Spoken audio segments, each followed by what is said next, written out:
you're freaking damn responsible for everything, the good, the bad, and the ugly. And then I'm hearing, I love it, whatever it takes. I mean, that's my model. That's my mentality. That's like, my drive. I wake up and, just go for it.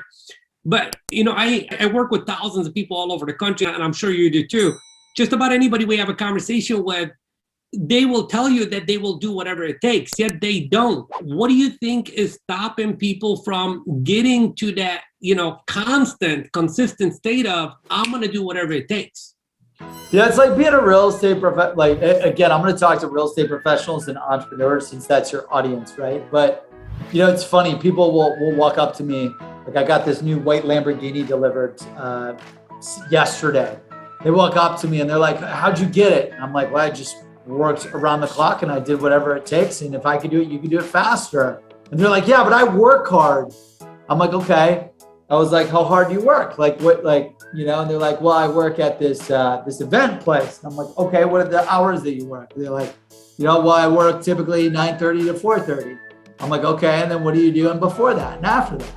And, you can just tell, like, when I started drilling in, like, just working average hours, doing the average amount of work is not working hard.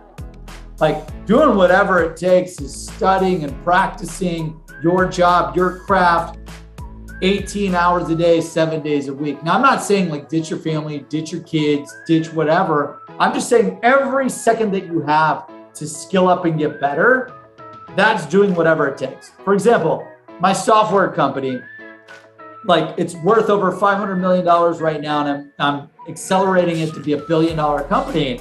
And we've done that in less than 3 to 4 years. I'm trying to build $1 billion company in less than 5 years, and I'm 1 year away from that. I decided to give up all my hobbies and interests. I don't watch football. I want to fly planes. I don't fly planes. I want to play poker. I don't play poker. Instead, every single day of the week, I know the public markets, every dollar I generate will give me $45 to $60 back for every dollar I generate. So I know anything I do at any given point in time, if it does not generate $1 and that's worth $45 to $60 on the streets, then I'm wasting my time. And it's just being maniacal about your productivity, being maniacal about your mission, your vision. The other reason why I do what I do is because I want to positively impact 1 billion people. And like anything I do, like me playing poker or flying a jet or doing anything fun outside of that mission, like you have to sell yourself that your mission, your company, your vision, your book of business, your sales results, your commissions is the most fun thing that you can do, and do whatever it takes to maximize those things at all times.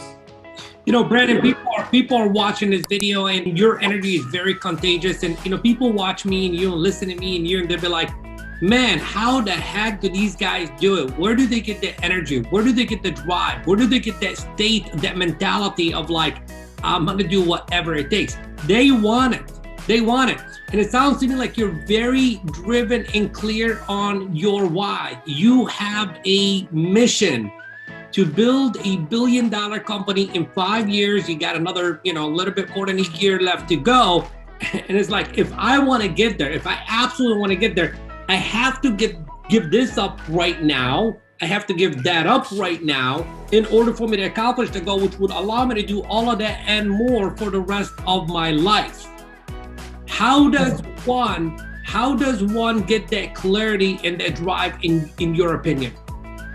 So, I mean, if you grew up, I got it twofold. I learned it, but I also experienced it. And I'll talk about experiencing it first and then learning it second. So experiencing it first, I grew up in the ghetto of Cleveland with my mom and dad as blue collar workers. My dad worked in construction. My mom worked at the bank, probably making $8, $5, $10 an hour. They worked 6 days a week, 7 days a week. When my mom wasn't working at the bank, she was working at a grocery store because they didn't have college degrees. And I remember I would get dropped off at a babysitter that had 30 to 50 kids that she'd watch in the ghetto. Then she would take us to this place. It wasn't like a church, but it was like you get your food stamp, you bring in the food stamp, they give you a wrapped salami sub and a milk carton, right? Then on the every Thursday, Friday, and Saturday, my mom would take me And like when she wasn't working, we would go garage sailing and she'd buy all of our clothes from garage sales. She'd buy all of our food, canned food from Mark's because it was the cheapest, most inexpensive place to get food. And then like, I just grew up poor. I grew up made fun of. And I just knew as a kid, I will never be in that situation ever again. So I got to experience the shitty part of life. And what's awesome about that is it instills this hunger that I don't know if you could teach, right?